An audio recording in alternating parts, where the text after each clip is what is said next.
So Piers Morgan of Piers Morgan Uncensored, one grifter decided to have yet another grifter on his show, but it seems like one grifter, that being Piers Morgan, is a bit fed up and annoyed at the other grifter, Candy Owens, even the grifter Piers Morgan can kind of see through a little bit of Candy Owens's delusion and lies and how pathetic she's actually sounding.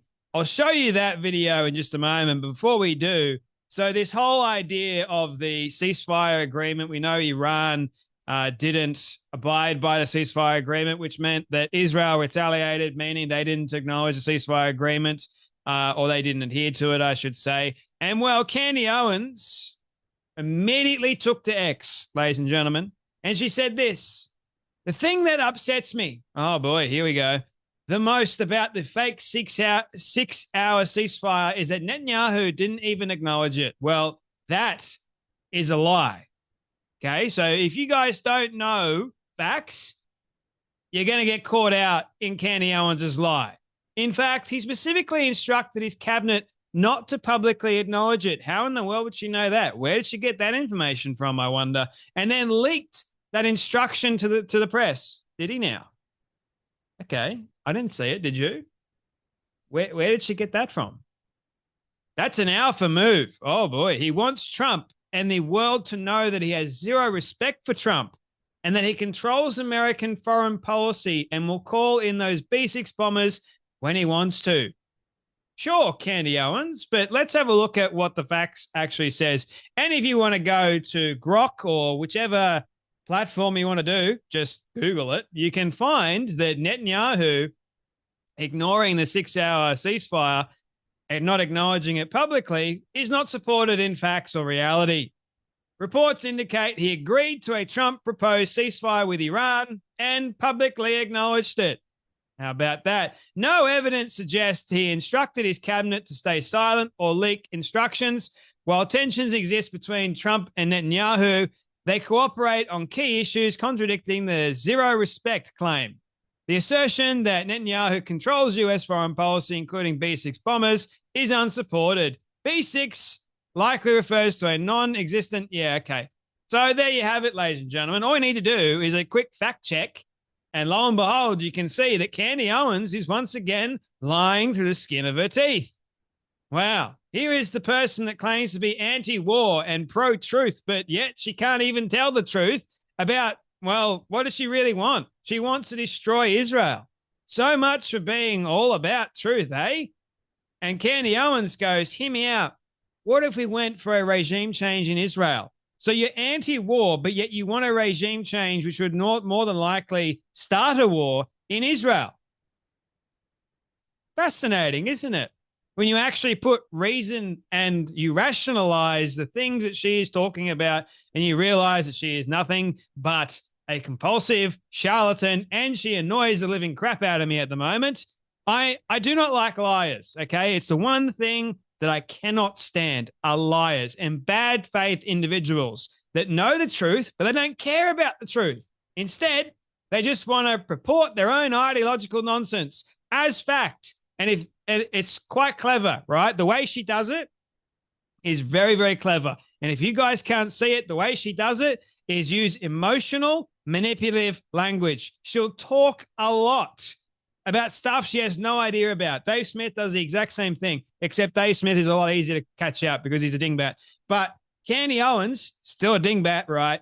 But is a lot harder at times to catch out on her stuff. These days, however, I'm finding it very, very easy. Everything she says, I'm just like, whoa, especially when it comes to Israel, the Gaza, the terrorist organization. She's pro-Islam. That is clear as day, man.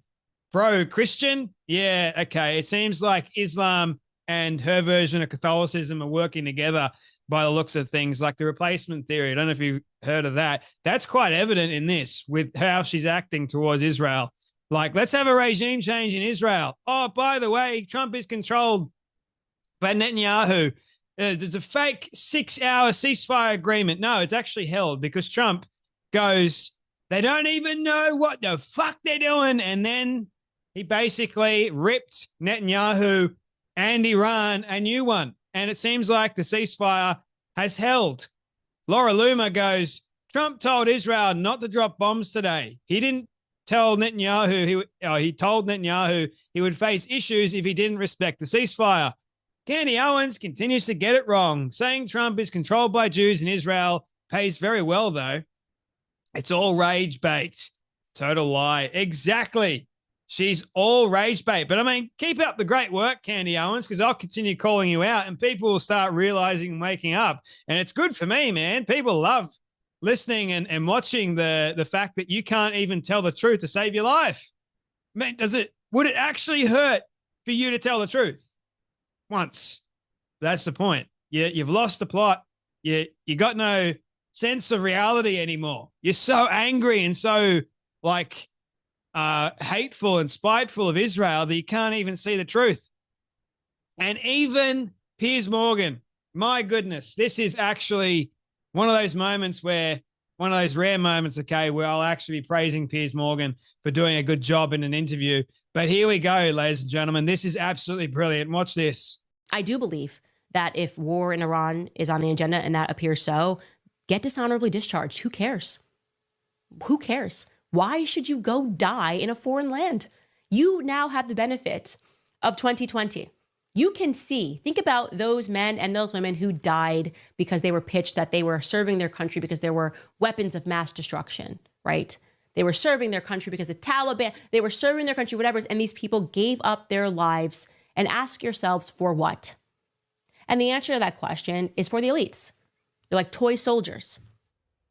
When you said that, were you aware of the repercussions if people dishonorably discharged? Okay, so just to put this into context, this is like the Q&A, live Q&A portion at the end of my show.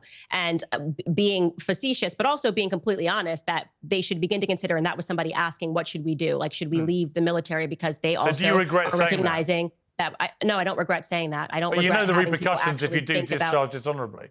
Okay, well, I would imagine that the people that are in the military who were going to, if they were going to listen to my podcast and they were going to dishonorably discharge, that they would know the consequences. So it's completely ridiculous. And again, we see this over and over again where people can't answer the broader questions. They try to suddenly peg in, well, you said this one thing. No. The broader conversation that we are having. Candace, it's not a small thing. No, let me finish. Let me finish. Let me finish. You're basically you're encouraging Piers, U.S. servicemen and women to dishonorably discharge.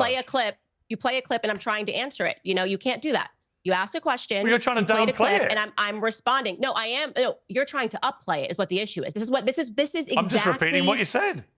You're not. You're playing what I said, and I'm responding to it and telling you that the broader piece of that conversation, when you have troops that are now asking that question, is they are recognizing that America is in steep decline, that our military comes back and they are treated like dirt, that a lot of these men, and we're talking about decades, white American males come back and they're told that they're racist and they're treated like crap, that they're white supremacists, that they have a different vision for this country. So why are they dying in these overseas wars for Bibi Netanyahu? Okay, and let me again try to answer that question that I asked you at the beginning, which is, what has Zionism won America? I'm not going to keep coming back to the same thing. No, let me finish. Why won't you let me answer that? Why won't you let me actually say what people are recognizing? You come back and there are open borders and you're told that you are racist, okay? You come back and you're told that you are racist if you don't want open borders. Meanwhile, you're sent overseas to defend Israel's borders. It's a nonsense. And who's funding these open borders? According to Barry Weiss, and I quote, Barry Weiss said this verbatim, the Jewish connection to the refugee is not a conspiracy. That's something that we are very proud of. And she was referencing the organization HIAS, and she says it explicitly, which she said what was started by them in the 1880s, which includes immigrants that have come in like Sergey Brin. They are still the organization that is operating at our border right now, okay? That is problematic, that we have open borders while we continually and routinely are told that we have to defend somebody else's borders, okay? And again, these never-ending wars in the Middle East at the behest of Israel. Bibi Netanyahu was the one that called for Americans to invade Iraq, Libya, Syria, Afghanistan, and now Iran, and we've done it. We're told Israel can defend itself, okay? But why do we have currently 2,000 troops that are in Syria under the guise of fighting ISIS? And like I said, we know Israel themselves fund terror-adjacent militants like they did to overthrow Assad. And we're done with the BS of, okay, well, they weren't really involved, Israel, in Afghanistan, because even when we fight those never-ending wars, Israel wins. everybody knows that our boys were out there in Afghanistan guarding poppy fields, okay? And do you know what happened after we allegedly, quote unquote, lost in Afghanistan? What happened to all those poppy fields, those poppy flowers that our military was guarding? Well, the opioid crisis hit America via the Sackler family, who quite literally built the School of Medicine at Tel Aviv University. So we're just done, okay? And there's no way that we're going to go backwards. We're not going to allow you guys to emotionally condition us to go, oh, well, we got to protect Israel because of the Holocaust. It is over. They're imparting a Holocaust. America would like off this crazy train. So why say it, Candy Owens? If you go, well, my advice is, why should you go and fight in Israel's war? Just dishonorably discharge. Now, the thing is, why would you say it, even though you're going, well, no one's going to actually adhere to my advice anyway, to dishonorably discharge, because Candy Owens told me to. It's like, I don't want to go and fight in Israel's war. So guess what? I'm going to dishonorably discharge. You don't know, like, they, yes, would know the consequences for sure. So why tell someone to go dishonorably discharge? Like, seriously, woman, do you understand how dumb you sounded right there? And you don't regret saying it. You stand by what you said. Oh, let's go dishonorably discharge. And she's trying to give context to Piers Morgan, and Piers is not having it. And good on Piers for doing that, man. Like, you know the consequences? Oh, yeah, sure. Like, people are going to really listen to my podcast and go, oh, well, I'm going to listen to Candy Owens. I'm going to dishonorably discharge because I don't want to fight in Israel's war. Goodness me. People actually listen to this dingbat. That's what amazes me. She's got 6 million followers.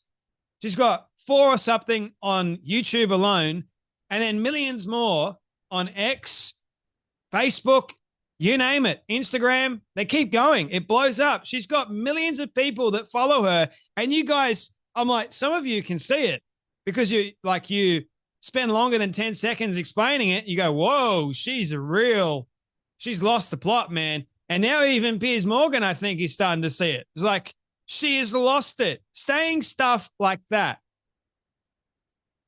mate, you're giving out the wrong kind of message, first and foremost.